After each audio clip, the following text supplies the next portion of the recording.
Well, baby, I'm wiggling a clean sneak, so why not rack up the con, stamp it with your moniker and mug? Then while I'm in the dump for 20, you give me the buzz, and we stop bumping gums. Let me dangle, so I can dip the bill. Salutations, lugs and dames. I am your host, Joe Compton, and this is GoIndieNow Sunday Fun Day. And for this GoIndieNow Sunday Fun Day, we're going to do the Film Noir tag.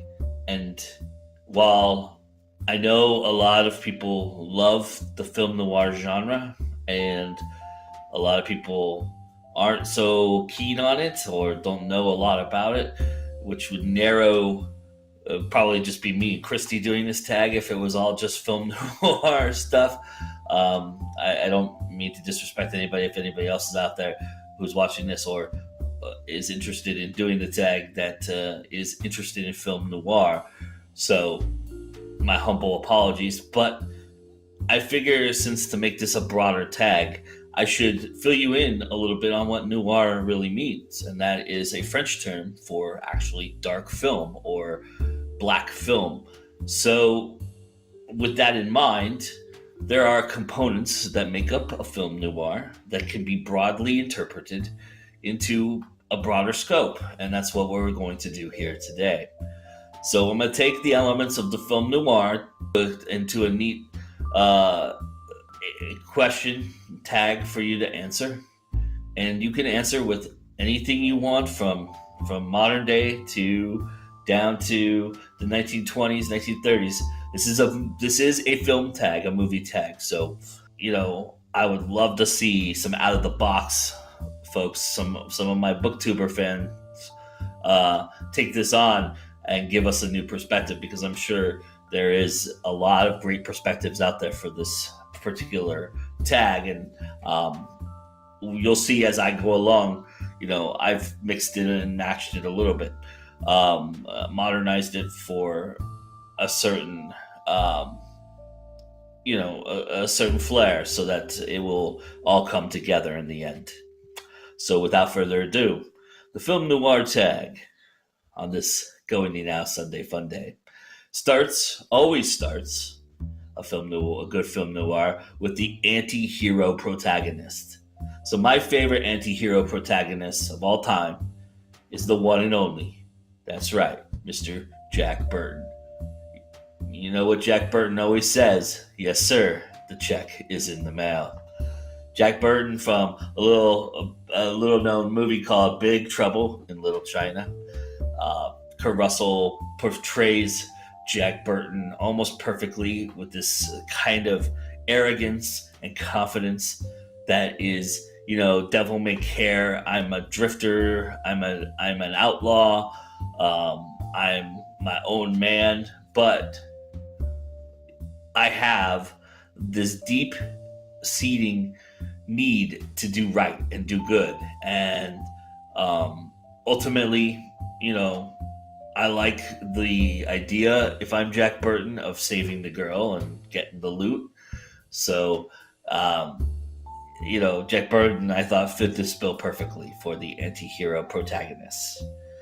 Femme Fatale, believe it or not, and I it might be interesting to hear other people, but believe it or not, this was the hardest one for me. I had to actually skip it and go back a few times and think about it, because I don't know, for some reason I just had a really hard time with this interesting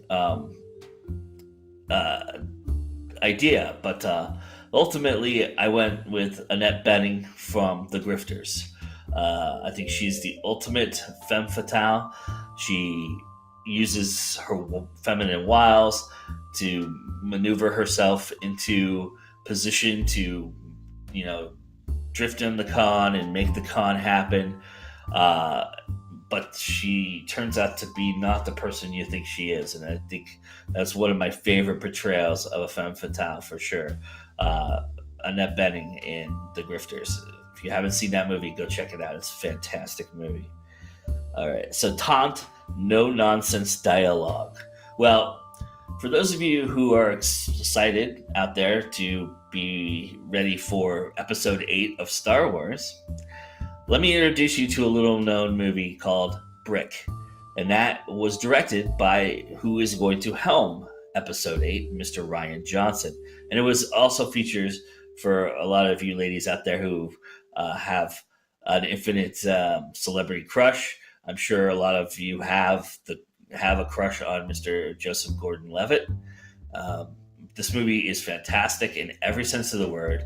It actually is a noir, a modern day noir, because it uses the language of noir to move the story along. They talk in just plain old noir slang through the entire film, and it is a caper that is surrounded by a mystery. So it's a very, very intricate, cleverly placed and cleverly placed dialogue with beautifully moving parts to it, and it's a wonderful, wonderful little film. I highly recommend you go and see it. It is one of my all-time favorite movies, and Mr. Rian Johnson, who also did a movie called Looper, which is pretty decent too. Again, Joseph Gordon-Levitt. I'm not sure if Joseph Gordon-Levitt makes it into episode 8. I haven't heard anything about that. But it'd be interesting because that would be the first time that Rian Johnson has ever done a film without him. So, that's kind of interesting. That's his guy. So, but anyway, that's a little known thing for all you Star Wars guys out there who are looking for who this guy is. This will give you a really good indication of that movie.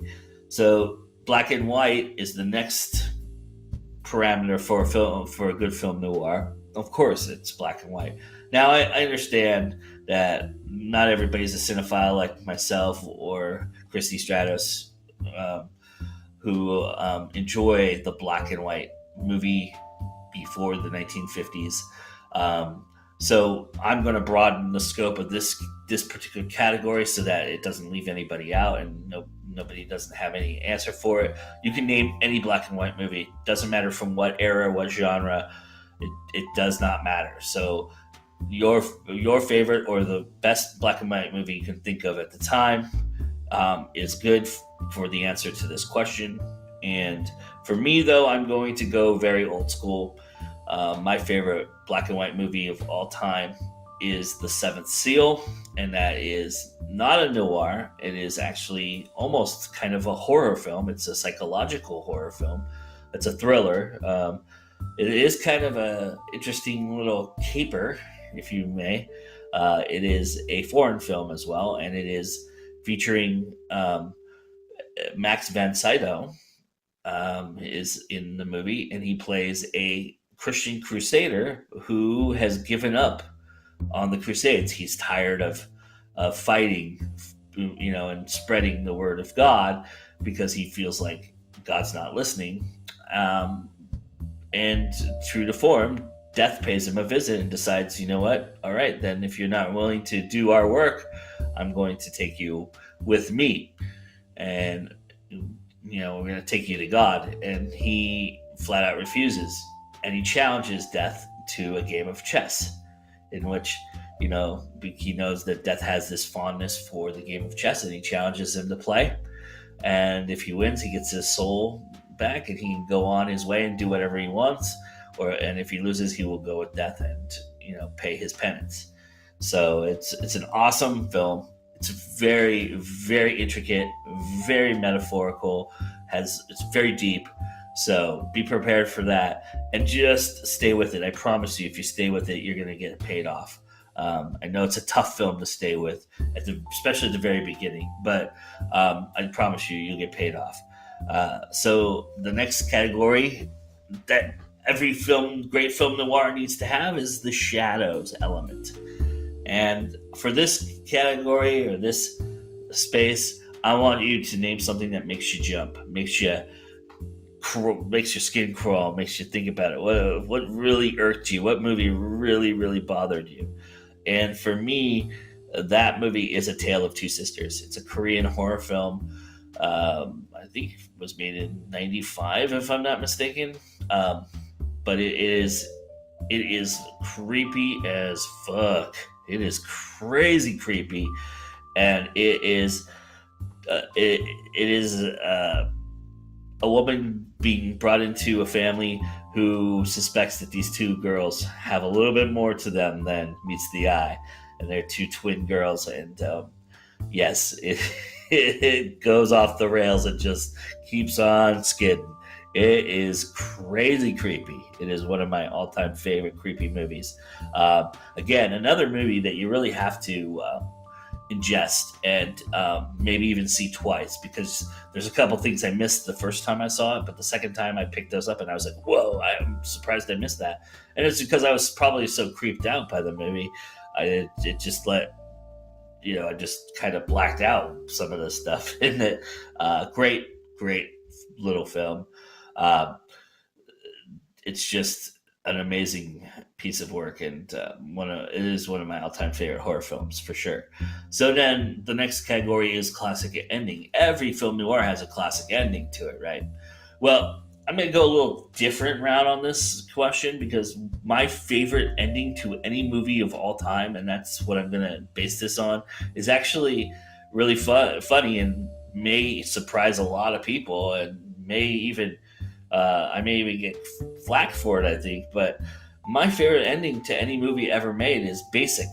It is this movie with John Travolta and Connie Nielsen and Samuel L. Jackson, and it is the story of a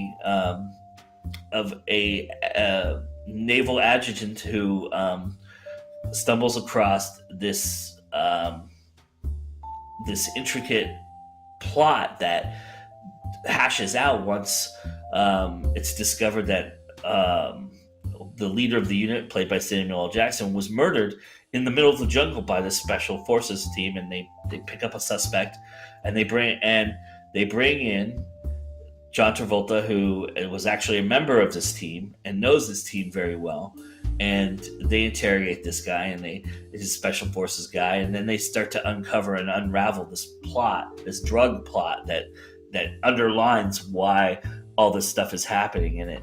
And it just has this neat little twist at the end. I could have said The Sixth Sense, but really The Sixth Sense doesn't end when The Sixth Sense should end, in my opinion. But anyway, that is my favorite ending to a movie, and I think it's one of the coolest endings to a movie ever. Stamped with Black Betty at the end, which I think was just a perfect. John McTierney is a fantastic action director, and he really moves this story well. It's probably his best work, in my opinion, for sure. Then there's no happy endings. Yes, film noirs tend to not have a very happy ending. Again, dark film, black film, very grim in most instances, or they have kind of an open-ended ending. And to me, the movie that reminds me of, or makes me think of, is Seven. It's a movie with Brad Pitt and Morgan Freeman, and Kevin Spacey, who was nominated for Academy Award for this performance, supporting actor performance.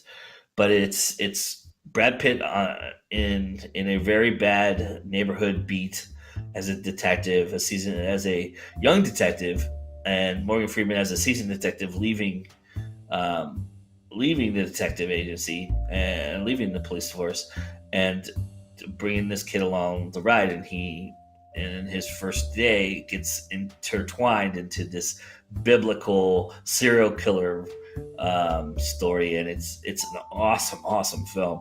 It unravels. It is a David Fincher film for those who are fans of Fight Club. Blanking on The Game. Fincher is probably one of our most pronounced filmmakers around right now, and Seven was really, I think, the movie that actually kind of put him on the map, which is a shame, because The Game is probably a better movie, a very interesting movie. That's Michael Douglas and Sean Penn. If you haven't seen that, I definitely highly recommend that movie as well.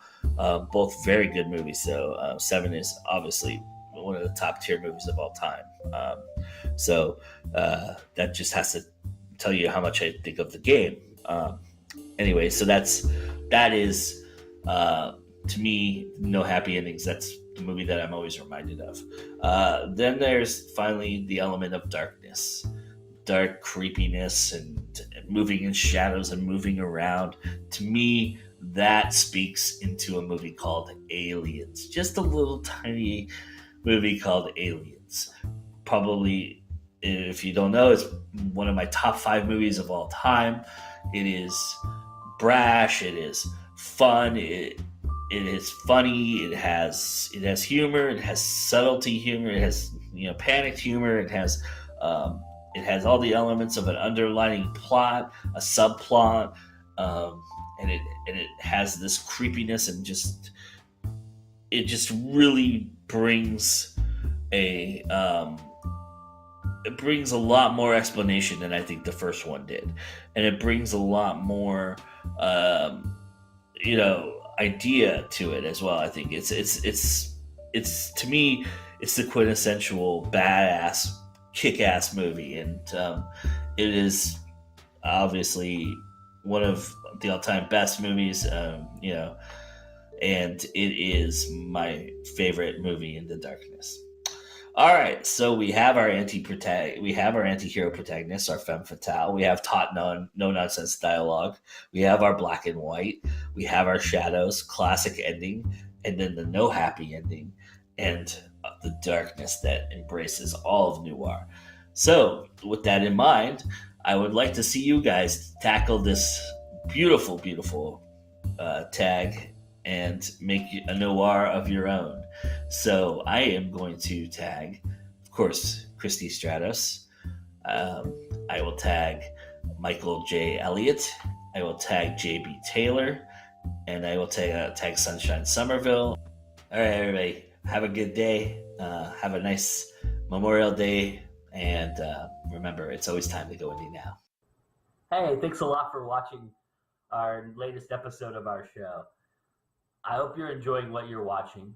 And if you are, it would be really great if you could please like the video, share it, comment. It really helps us out. It gets us seen. It gets all these indie artists seen.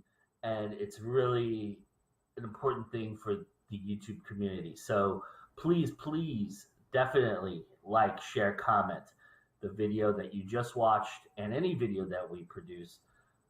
We always welcome feedback, and we always welcome the community to share what we're doing. It's really awesome, and that you guys are a part of this and helping us out. Also, please, if you see something you like or you think that's interesting, or you listen to an interview and you want to learn more about that person, go to our website. Our website link is going to be right here on this video. So check it out and go and patronize these great indie artists. Go buy their stuff.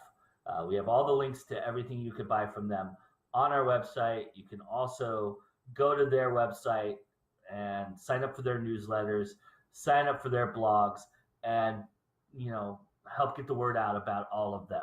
All right, everybody. Thank you so much.